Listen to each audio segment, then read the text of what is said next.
I guess I don't want to say you have to be shocked, but certainly have to be surprised by how unprepared Comer and these Republicans were compared to what we saw actually from the Democrats. I mean, they didn't have their timeline right. The most basic fundamental facts they couldn't even answer. And as I mentioned, their star witness, the witness that was supposed to be their centerpiece into why they're having this impeachment inquiry, said, I don't see anything that would rise to the evidence of an impeachment. Yeah, all due respect to my former colleagues at the House Oversight Committee, let me tell you, this was an egregious example of professional malpractice here. There's a rule when it comes to Oversight Committee hearings.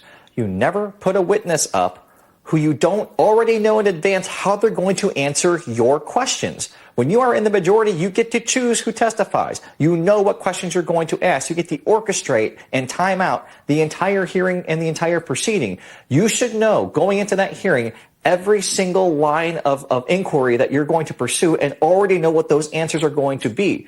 For this committee, for the Republicans on the committee and Comer, to put forward their star witness and end up having him be the guy that admits what we all already know, there is no threshold for impeachment here. There is no evidence to support impeachment. There is no evidence directly linking President Biden to anything criminal at all.